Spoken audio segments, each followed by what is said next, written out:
Venga, vamos a hacer algunas aclaraciones sobre cómo se resolvía la prueba que hicisteis recientemente.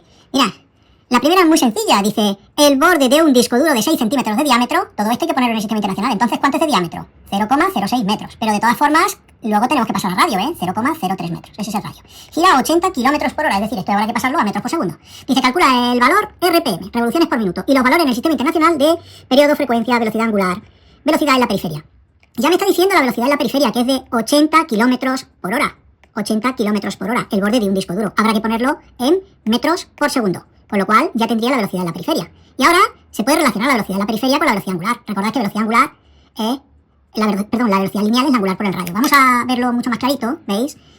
Tengo 6 centímetros de diámetro, es decir, 0,06 metros, es decir, 0,03 metros de radio. Velocidad en la periferia, velocidad angular por radio. 22,2, la velocidad angular es lo único que no conozco y el radio es 0,03, ¿lo veis, no? Pues entonces, muy sencillo, ya despejo y el resultado es radianes por segundo. Aunque aquí se vea un poco borroso, a lo mejor en el vídeo, tenéis las capturas subidas en PDF, ¿eh? Bueno, una vez que tengo la velocidad angular, ya directamente radianes por segundo, lo puedo transformar en revoluciones por minuto, utilizando factores de conversión, no me paro. Y por otra parte, la velocidad angular es el arco partido por el tiempo empleado, el arco 2pi partido por un periodo. De ahí podemos sacar el periodo, que se mide en segundos, y la inversa del periodo son hercios. ¿Veis qué fácil? Vamos al segundo ejercicio. El segundo ejercicio implicaba descomponer todas las fuerzas que están actuando sobre este camión de la Cruz Roja que está parado. Pues marcamos nuestro eje, que va a ser paralelo, el eje X paralelo a la superficie del plano y el eje Y pues perpendicular. A partir de ahí marcamos nuestro peso y luego descomponemos el peso. Ya es muy sencillo, pero como dice, deduce partiendo de representaciones gráficas. Primero hacemos la representación gráfica muy bien hecha, con las paralelas correspondientes y las perpendiculares correspondientes. Y luego, como dice, deduce, a partir de las razones trigonométricas, pues diríamos, seno es cateto opuesto partido por hipotenusa. Ahora, el cateto opuesto es tal, la hipotenusa es tal, y ahí despejamos f sub x, o despejamos f sub y en el caso del coseno, o el resto. ¿Lo veis? Aquí viene el detalle de cómo se hace cada una. Fijaos. Aquí tengo la f sub x, pero no vale con decir que es f sub p por el seno de alfa. Simple. Lo que hay que decir es que el seno de alfa es cateto opuesto partido por hipotenusa, y el cateto opuesto es f sub x y la hipotenusa es el peso, mg. Y así con todas las demás. Y la fuerza normal, recordad que aparece como consecuencia del principio de acción-reacción. Esta componente ahí aprieta el vehículo contra la superficie y hay una reacción de la superficie contra el vehículo igual y de sentido contrario. ¿Veis? Esto ya es verlo despacito.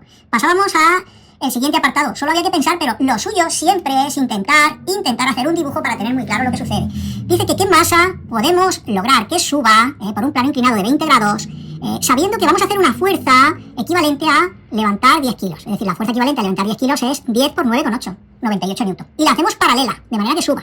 Es decir, primero, si hacemos nuestro dibujito y descomponemos la fuerza-peso, vemos que la fuerza, la componente X de la fuerza, la F sub X, es la responsable de que el cuerpo cayera. Entonces lo que tenemos que hacer es la misma fuerza en sentido contrario, con lo cual estará en equilibrio o un poquito más para que el cuerpo suba. Es decir, la F sub X, que ya hemos deducido lo que vale, debe ser igual a esa fuerza que hacemos paralela, de manera que suba, paralela a la superficie. Y esa fuerza hemos dicho que era 98 newton. Hay algún camino más corto, un poquito más corto, pero no quiero enredar de momento. Pues ya solo tenemos que despejar la M, porque la G la conocemos, el seno de 20, calculadora, y despejar. Pero claro, si no hacemos el dibujo, lo vamos a tener muy crudo para saber exactamente qué es lo que nos piden, salvo que lo tengamos muy claro en la mente, cosa que ya es más difícil cuando todavía no tenemos bastante pericia. Mira, el siguiente era flotar un bolígrafo de plástico con un paño y lográbamos que adquiriera unos -2 nanoculombios. Os he puesto lo que equivale. Abajo viene la equivalencia del nanoculombio, 10 elevado a -9 culombios. Es decir, no podemos poner -2, tenemos que poner 2 por 10 elevado a -9, luego en la fórmula. Y posteriormente, al aproximarlo, dice 1 centímetro, es decir, 10 elevado a -2 metros.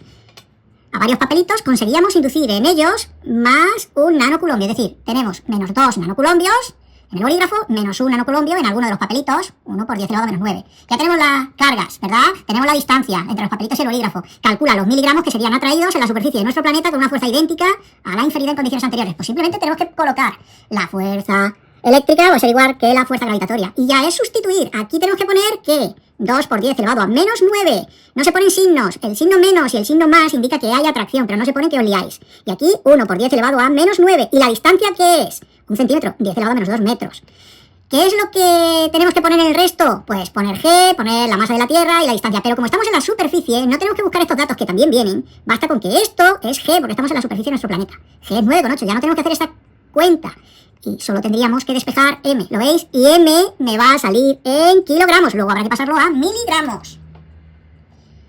Explica dos de estas situaciones en base a la ley de Newton a la que mejor se ajuste. No significa que la respuesta que yo haya puesto es la única, sea la única. La clave es razonar bien, pero dice enunciándola también. Es decir, no vale con decir principio de inercia, ¿no? Tenéis que decir el enunciado, más o menos. ¿Qué es lo que dice el principio de inercia? Y aquí lo tenéis. Enunciar es eso. Otra cosa es que digas, ¿qué ley es? El nombre de la ley, principio de inercia, o principio de acción y reacción, o principio de fundamental de la dinámica, fuerza, masa, velocidad. Hay que enunciarlo. Y luego se explica. Aquí tenéis las distintas explicaciones. El dolor al estar apoyado de pie con la punta de los dedos, de pie sobre la punta de los dedos, nos aprieta. Nosotros estamos apretando el suelo nos responde con una fuerza igual en sentido contrario. Pues sí, como hay muy poca superficie, bueno, esto es un híbrido, esta pregunta es un poquito más enredada, pero no he exigido mucho ahí. Pero hay que enunciarlo. Y aquí lo mismo, cinturón de seguridad. Pues bueno, tendemos a irnos hacia adelante, pero primero hay que enunciar el principio de inercia. El cinturón lo que hace es amortiguar esta sensación de salir hacia adelante, que en realidad es el coche el que se queda atrás. Pero bueno. Tiramos bruscamente de un mantel, principio de inercia, las cosas que hay sobre el mantel, si tiramos muy bruscamente, la fuerza la hacemos sobre el mantel. Pero las cosas apenas sufren ese efecto de fuerza, se quedan en inercia como estaban, y tienden a quedarse donde estaban.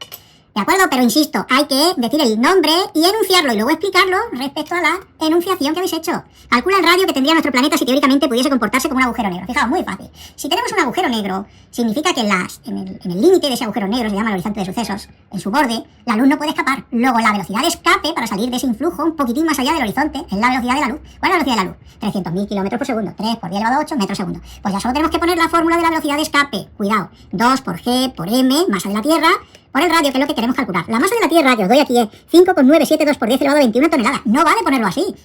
¿Qué hay que ponerlo? En kilogramos, ¿vale? Bueno, ya esto es operar, habrá que elevar al cuadrado para deshacernos de la raíz cuadrada y bueno, pues ya esto es seguir. A mí me sale poquísimo radio, es decir, la mitad de una pelota de ping-pong, o menos de la mitad. Pero bueno, aquí como no dice deducir, pues solo calcular me vale con que sepáis poner la fórmula, si no la tendréis que sacar de algún lado. Deducirla o sacar la chuleta, pero vale. Los puntos extras, pues no sé si merece la pena que os los comente. Este es sencillo, lo que tenemos que hacer el dibujo y este satélite, la Estación Espacial Internacional, no cae porque está dando vueltas, tiene una velocidad lineal. Le dice aquí 30.000 kilómetros por hora. En realidad no es un valor exacto. El valor más exacto es cerca de 28.000 kilómetros por hora, un poco menos. Por eso el resultado final nos va a salir como viene en los libros, pero bueno. Fuerza centrífuga debe de equilibrarse con la fuerza gravitatoria. Ya, fuerza centrífuga, masa por aceleración normal, ya sustituimos y al final, si ponemos todos los datos en el sistema internacional, nos sale un resultado. Ya os digo, no es el idóneo, el que viene en los textos, pues porque este dato, que hay que pasarlo a metros por segundo, este dato es muy aproximado por arriba, Vale, y aquí hay un profesor de... Este era muy difícil. Exigía saber bastantes más cosas. Pero bueno, se está deslizando y queremos el coeficiente de rozamiento. Sabemos que baja y llega a una aceleración determinada. Fijaos, por un lado tenemos una fuerza, la componente X. Otra fuerza que se opone, la fuerza de rozamiento. La componente X menos la fuerza de rozamiento es masa por aceleración. ¿Lo veis? Masa por aceleración. Y nosotros queremos saber el coeficiente de rozamiento. Si sustituimos, aquí tenemos MA, bueno, fijaos, si sustituimos al final tenemos dos incógnitas, la aceleración y el coeficiente de rozamiento. Luego tendremos que calcular la aceleración con la que baja. ¿Podemos saberlo? Sí, podemos saberlo. Pero para eso nos vamos a las ecuaciones del movimiento rectilíneo. Velocidad final al cuadrado, velocidad inicial, más 2A y X. Necesitamos el espacio que ha recorrido. ¿Sabemos la velocidad final? Sí, 72 kilómetros por hora, 20 metros por segundo. La sabemos. ¿Velocidad inicial? No la sabemos. 0, sí la sabemos. 0 porque está parado y se desliza. 2 por A, que es lo que vamos a calcular, y por el espacio recorrido. ¿Qué espacio recorrido? Sabemos que está en la vertical en 30 metros. A esto es 30 metros. ¿Cuál es el espacio que recorre? X. Pues a partir del seno sale el espacio. El seno es cateto opuesto partido por X, de ahí sacamos el espacio. Este era mucho más difícil, mucho más difícil. Y el último, la mosca mañanera. Bueno, se trata de saber cuál es la longitud de onda de una frecuencia de onda electromagnética. 105,2 megahercios. Mega es 10 elevado a 6. Pues solo es saber que velocidad es longitud de onda partido por el periodo o longitud de onda por la frecuencia. ¿Cuál es la velocidad de la onda? Cuidado, no os equivoquéis. Aunque es un programa de radio, la onda viene por electromagnetismo. Luego se traduce en un altavoz y sale como sonido. La onda electromagnética va a la velocidad de la luz, 300.000 kilómetros por segundo. Sistema internacional. Solo tendremos que despejar la onda. 2,85 metros me sale a mí.